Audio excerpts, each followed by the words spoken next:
welcome to World Insight on CCTV News. I'm Wang Mengmang in Beijing. Coming up on today's program, the end of a Cold War rift. As Obama continues his historic visit to Cuba, will the U.S. finally lift the economic embargo that has crippled the country's economy? And developments in the South China Sea. The Philippines have granted the U.S. access to 5 military bases in the region, raising questions of what constitutes militarization. We begin today's show in Cuba, where U.S. President Barack Obama is paying a historic visit. The visit is the most important moment since Obama and Castro agreed in December 2014 to restore diplomatic ties and end half a century of hostility. However, disagreements regarding the ongoing embargo and the U.S.'s Guantanamo Bay detention camp remain unresolved. So what does this visit mean for the two countries? Before we begin our discussion, let's take a look at this.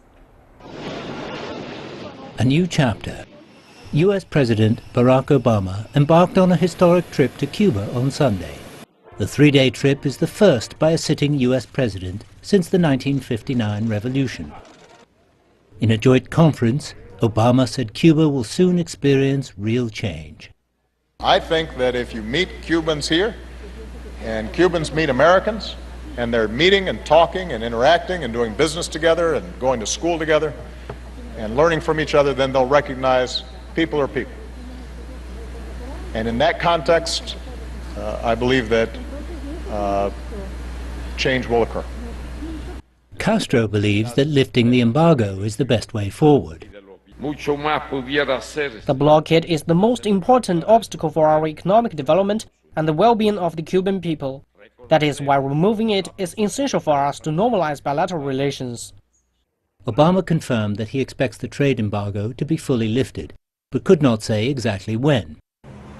The sanctions have been in place since the U.S. broke off diplomatic relations with Havana in 1960. The original temporary embargo covered all U.S. exports to Cuba except for medicine and some foods. In 1962, the embargo expanded to cover U.S. imports from Cuba and was made permanent. Since Obama took office, U.S.-Cuba relations have made significant strides. In December 2014, the two countries restored diplomatic relations.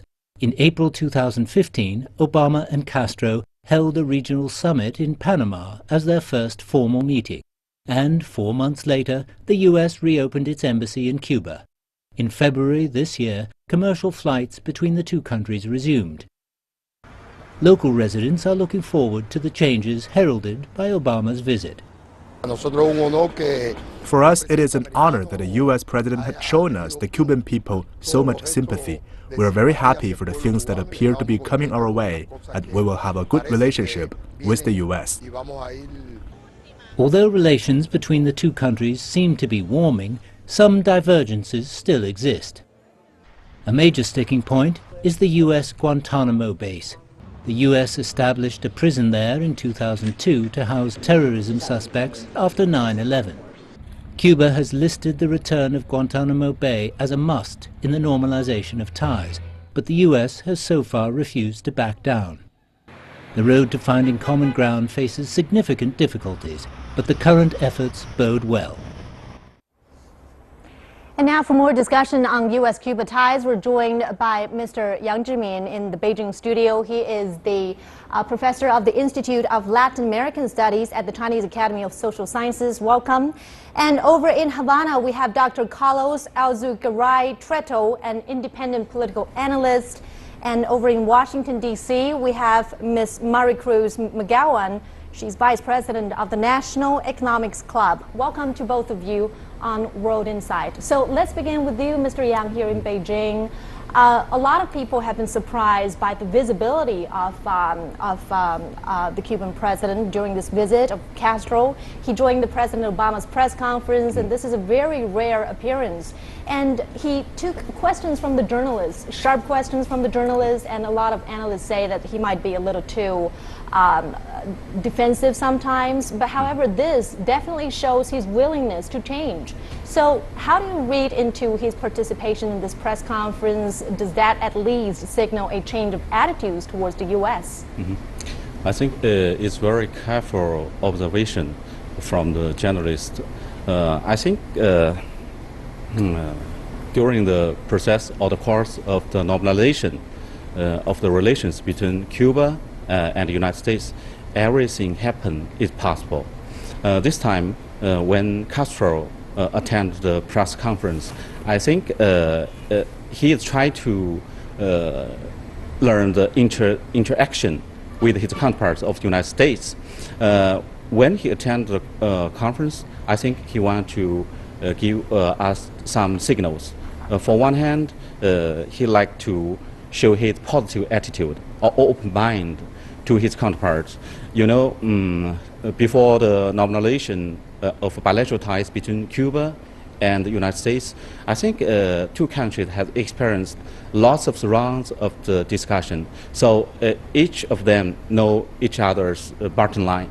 So this time, I think he should face, when they announce the normalization, he should know what the difficulties, what the challenges. So with the open mind, they can have a good interaction between the two top leaders. And we'd like to get our insight from Dr. Tretto. How do you view the chemistry between the two presidents? I think what has to be underlined, what happened yesterday, is that both of them could point out to progress in the process. This is going to be a very long process, a very difficult process. They both said it, but they both could point out that there has been progress in the cooperation. As a matter of fact, when you look at what has happened in the last 15 months, it is incredible because they have had 3 summits. This is the 3rd time that the two presidents meet. Probably this was a more structured and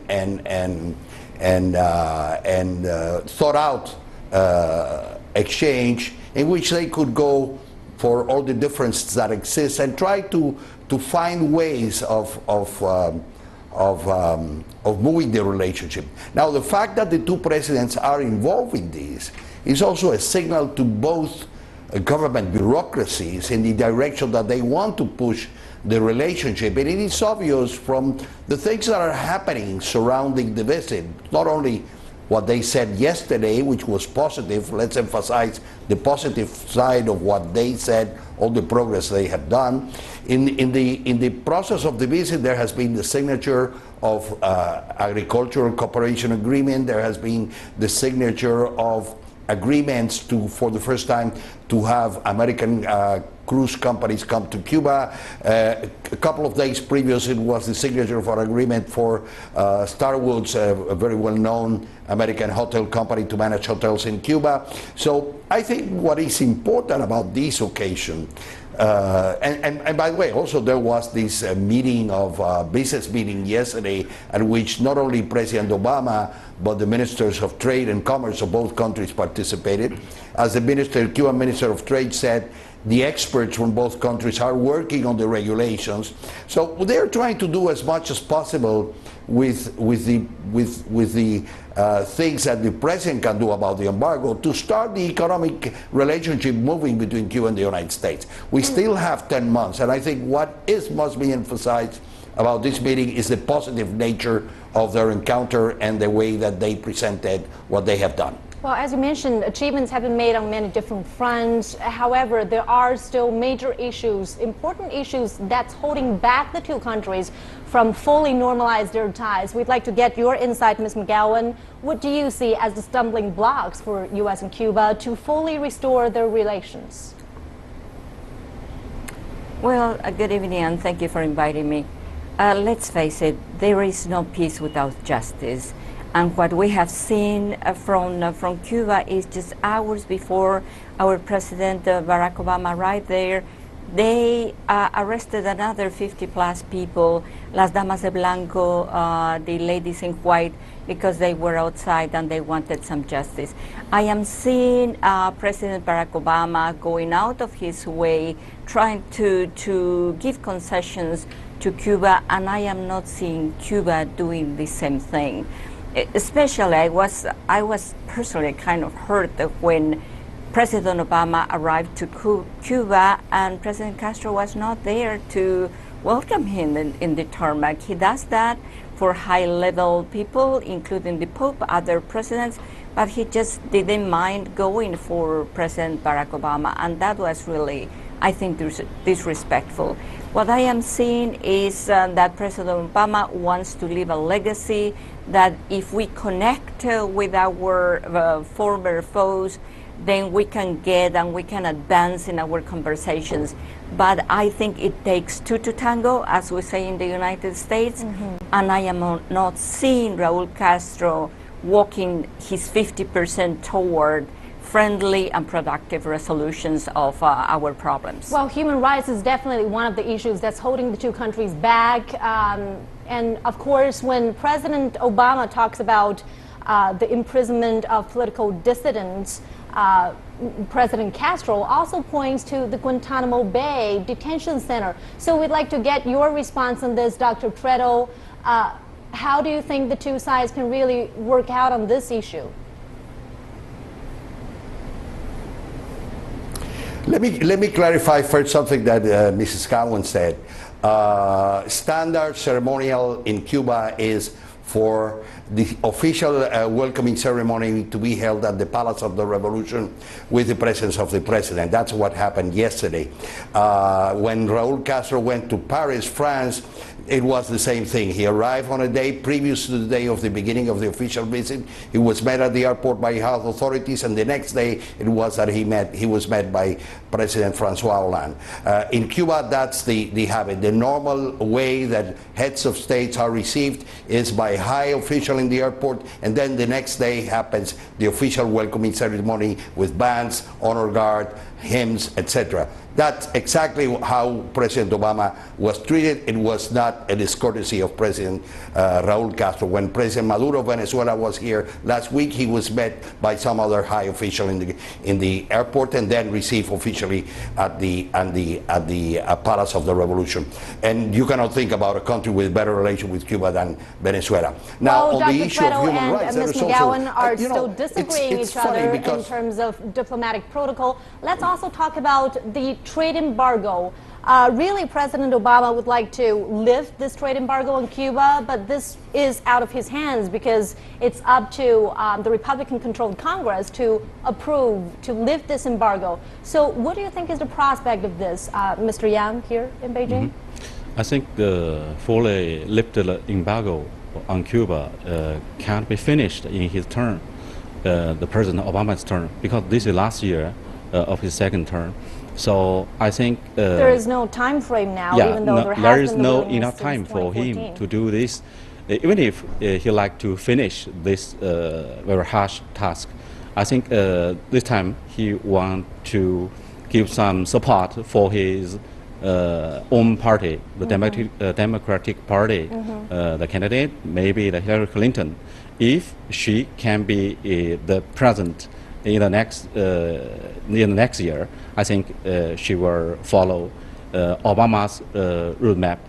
Maybe that can finish, but I think maybe even if Clinton take into office, she will meet some difficulties, especially from the opposition, from the Republicans. And certainly now the key question is whether President Obama's progress in Cuba will be reversed. And this is, of course, something that he does not want to see happen. So, Ms. McGowan, what do you think is the prospect of President Obama's legacy, this legacy that he's trying to build, he's trying to leave behind on Cuba?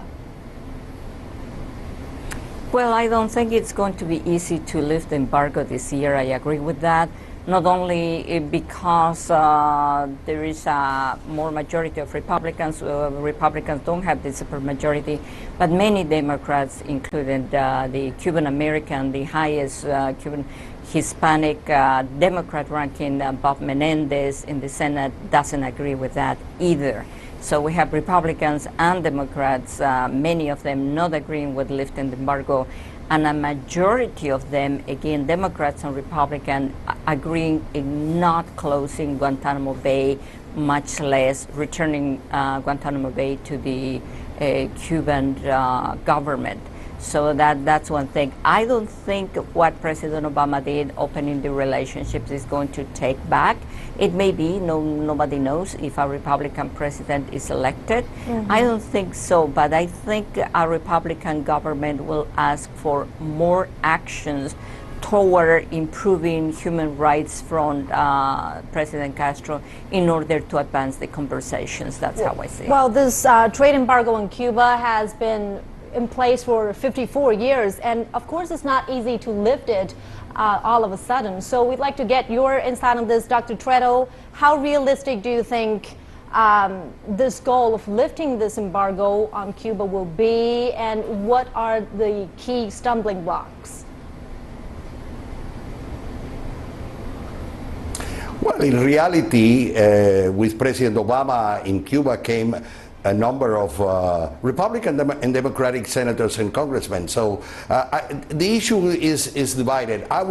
I suppose, and this is what some friends of mine have told me, that there are the votes to lift the embargo, but that there is a question of how to present the problem. And it's unfortunate that the United States has a system like it was. Remember, the embargo has been declared illegal by the United Nations, by the whole international community, including allies of the United States like the European Union, Australia, Canada. They have all told the United States it's illegal to have an embargo on Cuba, it's extraterritorial, you have to lift it. So it's not a concession that the United States should lift the embargo. It's simply doing justice, as Mrs. McGowan said at the beginning, doing justice to the Cuban people, which are the ones who are being hurt by the embargo. If you take a moral attitude towards human rights, then you should see the damage that the embargo causes the Cuban people.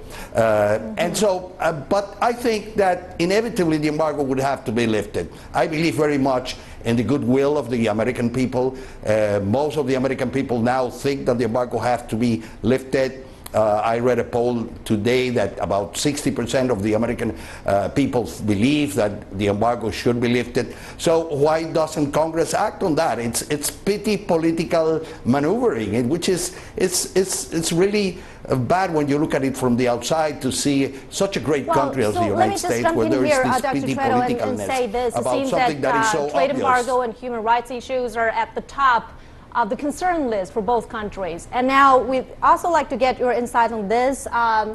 There have been saying that some analysts believe that the U.S. is competing with China in terms of its influence in Cuba. China and Cuba's economic ties are growing rapidly, and trade between the two countries has reached $1.6 billion US, up 57% in the first 3 quarters of 2015.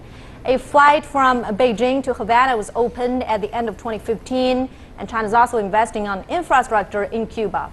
So let's ask our studio guest, Mr. Yang here. If the embargo is lifted, will that give the U.S. a competitive advantage in Cuba over China? First of all, I dislike the word competition. And I dislike to link the Cuba-U.S. relations with China. Yes, it's true. Maybe with the normalization of the Cuba-U.S. relations, the United States enterprises will enter into Cuba and invest there and do more business with Cuba. I think that if Cuba have a high economic growth rate and more developed economic structure or the living standards of the people, I think it means more opportunities for both the investors from China and from the United States. So why not to share the opportunity, both China and with the United States? So that's my So we are starting to see some political will between Cuba and the United States, and it's going to take all the political wisdom to make things happen. Thank you so much. We'd like to thank our panel, Mr. Yang Jimin in the Beijing studio, and over in Havana we have Dr. Carlos Treto, and in Washington, D.C., Ms. Maricruz McGowan. Thank you so much for your insights on this. Well, stay with us here on World Insight. We've got our next segment coming up. U.S.-Philippines cooperation in the South China Sea. The Philippines have granted the U.S. access to 5 military bases in the region, raising the tricky question of what constitutes militarization. Stay with us for that.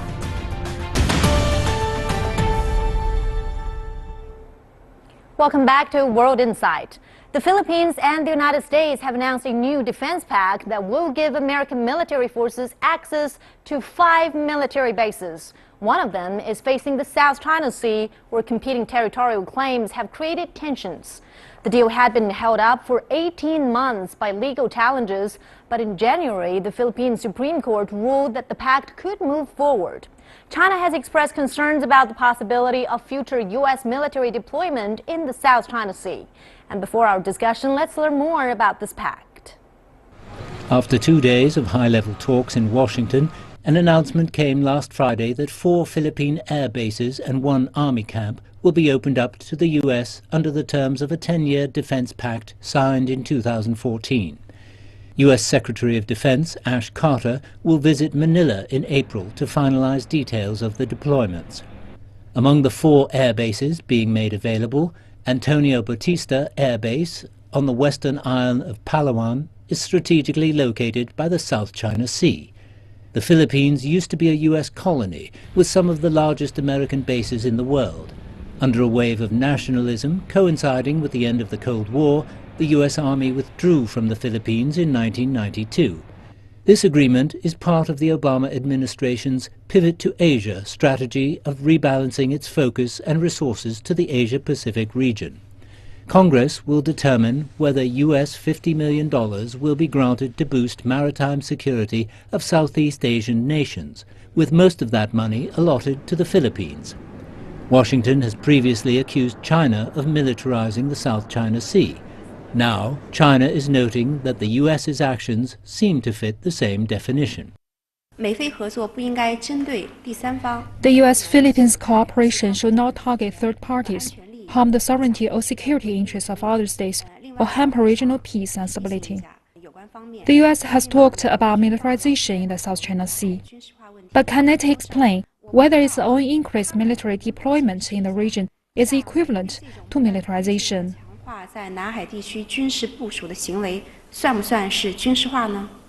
The U.S.'s move into the region has raised an alarm for surrounding nations, and experts say further disputes are inevitable.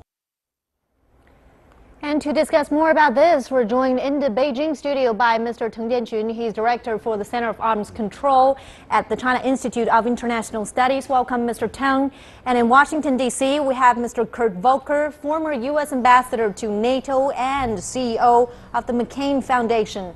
And also in Manila, we have Richard Heydarian, political science professor at De La Salle University in Manila. He's also author of Asia's New Battlefield, U.S., China, and the Struggle for the Western Pacific. Welcome, gentlemen, to all of you to World Insight. So let me start with you, Mr. Teng, here in Beijing. The spokeswoman of the Foreign Ministry, Hua Chunying, tossed this question, and I'd like to refer it to you. She said that the U.S. military likes to talk about the so-called militarization of the South China Sea. So will this continue, the strengthening of military capability, military deployments in the South China Sea, be considered militarization itself? Yeah, of course. I think the recent development of U.S. Aircraft, vessels and submarines and the troops actually is a very important step for the United States to enhance its military presence, especially in the Philippines, in Singapore, and in Thailand. They all, send their most advanced weapon system to this region, and also to send some, specific troops to this region. This is actually a very dangerous step to be taken by the United States, because everybody knows South China Sea has become very sensitive, very complicated area for the countries concerned in this region, not only for ASEAN countries, for the claimants, for China, but also for the United States. I heard a story, when I was in my hometown during the Spring Festival, the old man, very old man at the age of 80s, asked me a question: are we going to wage war against the United States in the South China Sea? It's really a misleading, situation in the South China Sea. I don't think the situation in the South China Sea has become as, is such a tense situation because of the encountering of our vessels and the U.S. vessels in that region. So it's not spiraling out of control? Of course. And now let me ask you this, Mr. Volker. the U.S. said that this cooperation is aimed at helping modernize the armed forces of the Philippines and develop the capacity and capability of its maritime security. However, we also know that the Philippines used to be a U.S. colony and hosted two of the largest overseas military bases until 1992, when the Senate voted to terminate the leases amid growing nationalist sentiment. Until recently, we didn't see much further effort on trying to expand the Philippines' military capability. So how is the cooperation this time different from the previous one? Right. Several things. I think the Philippines have become increasingly concerned about China's growing military capability in the region, and particularly about the disputed islands, where they've had these territorial disputes, the Philippines, Vietnam, and China, for decades. This is nothing new that people disagree over the ownership of the islands. What's new is that China has been doing land reclamation, putting military capacity onto those islands. And so I think the Philippines have realized that they've got to do something to strengthen their own capabilities to be able to defend their own territory. So that's, I think, what's different this time. If I could add a couple of things to the discussion as well, too. No one objects, at least no one that I know of, to China strengthening its own military capabilities, that professionalizing and improving the quality of its armed forces as a growing power is a perfectly understandable and normal thing. Likewise, no one should be concerned about the Philippines or Vietnam or others. And in fact, China has done so at such a scale. It's the second largest military spender in the world right now. The Philippines or Vietnam are really peanuts compared to that. Was the concern when people talk about militarization, it's the use of that to support conflicting territorial claims. And that's where I think people talk about militarization in South China Sea. It's not about China's growing military itself, it's about the use of that. Right, and we'd like to hear from Professor Haydarian in Manila. So what are your thoughts on this? Do you agree with Mr. Volker's interpretation of militarization? Yeah, I think without a question, the region is sleepwalking into conflict here. You see a lot of slow-burning, tit-for-tat militarization on the part of China by deploying surface-to-air missiles, high-frequency radars to sporadic chain of islands and jet fighters, among other things, amid massive reclamation. And the United States now is conducting freedom of navigation operations, and soon Japan and other countries may also join the United States. So we clearly see this military built up in the region. Now, as far as the EDCA, Enhanced Defense Cooperation Agreement between U.S. and Philippines is concerned, there's nothing on the paper that says that this agreement is to help the United States, Philippines in the South China Sea disputes. There's nothing in that. But of course, we know that indirectly, the purpose behind the EDCA is to provide some sort of a latent deterrence against further Chinese adventurism within the Philippine claimed water. So the Philippines is hoping that by enhancing American strategic and military footprint on its shores, it will provide a deterrence against further Chinese ambitions and adventures in the Philippine claimed exclusive economic zone.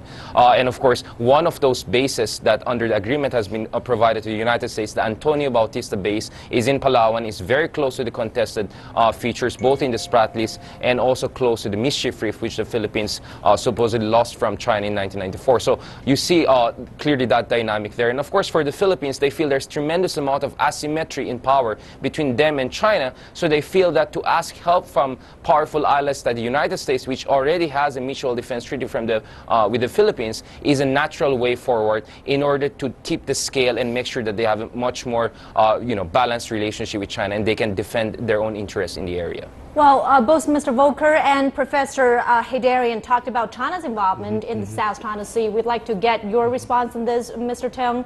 How does this current U.S.-Philippines military cooperation in the South China Sea affect China and also other Southeast Asian countries, including Vietnam and Malaysia?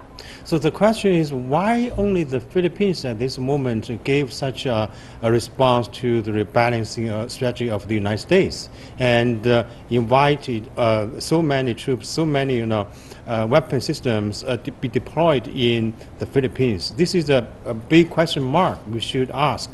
Why other countries, other ASEAN countries, did not give any response of this requirement?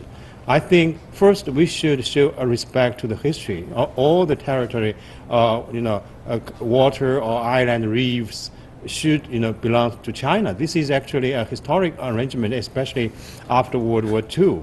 And the second is really dangerous game played by some countries, when they try to manipulate the contradiction between the two major powers. So the third party, I think, should facing a very dangerous situation. For example, if they manipulate the contradiction between China and the United States.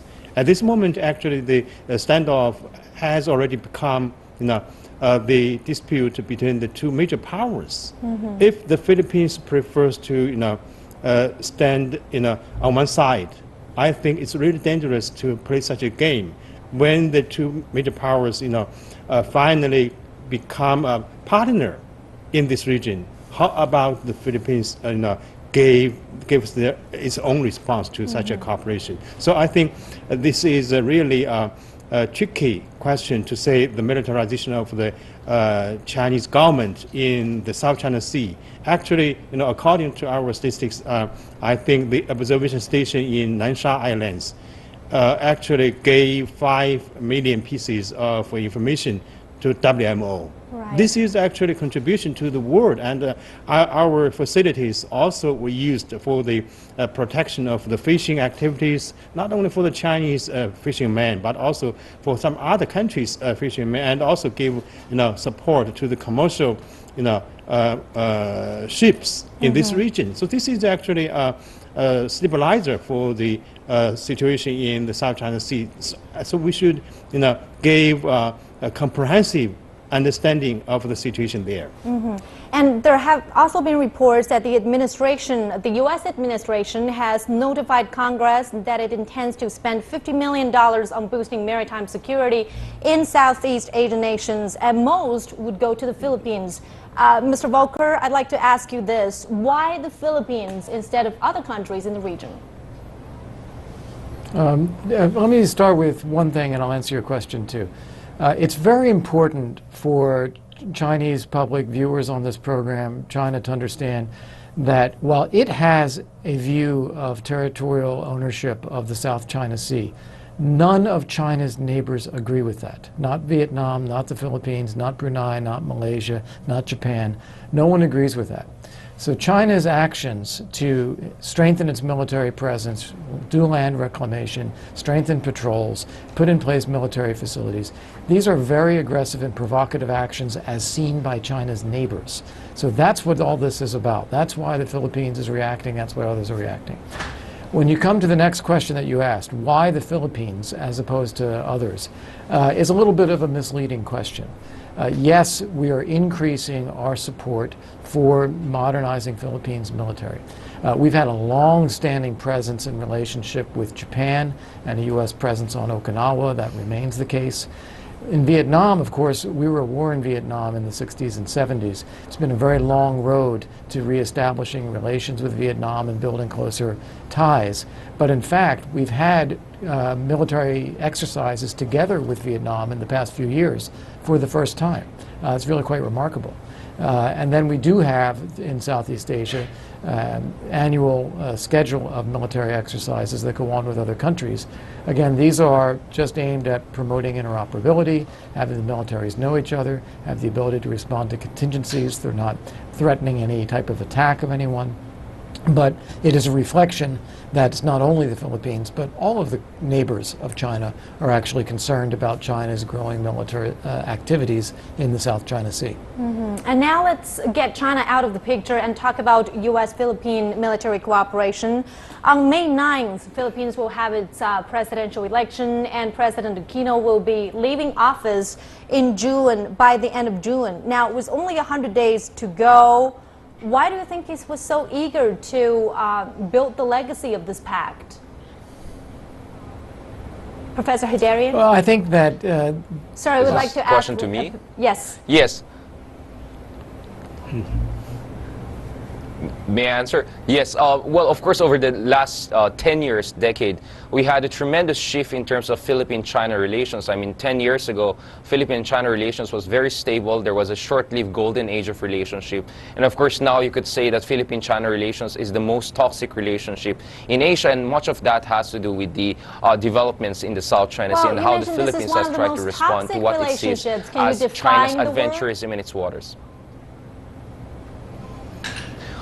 For instance, President Xi Jinping has held formal summit with almost all leaders in Asia, with the exception of President Aquino. The Philippines is the only country that has filed an arbitration case against China, as has taken China to international court. So on so many levels, if you look at it, even in terms of economic relations, if you look at China's investment in the Philippines, is actually smaller than Filipino investments in China, which is shocking because China is the top trading partner and increasingly the top investors in a lot of countries. So on so many levels, bilateral relationship between China and the Philippines have tremendously deteriorated over the last 10 years. And what we have seen in the last few years is that the Philippines is more abandoning an equibalancing strategy towards a more tilting towards the United States, because there's a sense that the United States can provide the requisite assistance for the Philippines to hold its ground and push back against what it sees as Chinese adventurism. Now, of course, the Philippines is the only treaty ally of the United States that is engaged in the South China Sea disputes. None of the other claimant states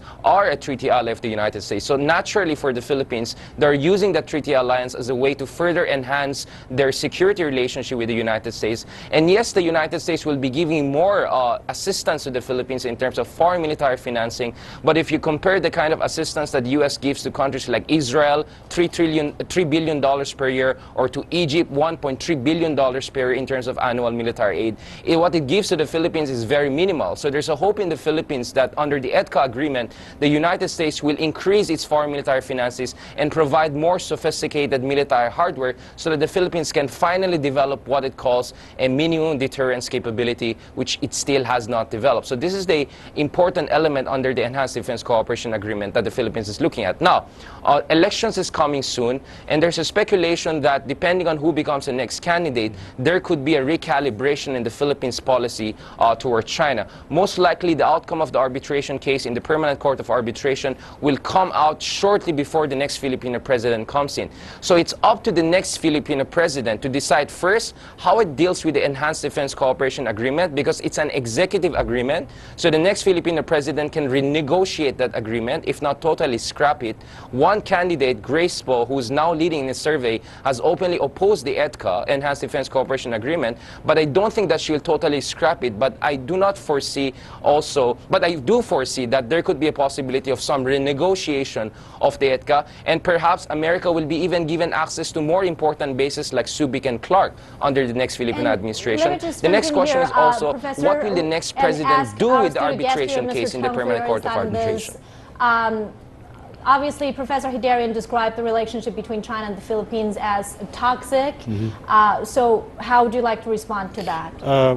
We have heard a lot of complaints from the Filipino side about the visits of our senior leaders, including our President Xi Jinping, to the Philippines.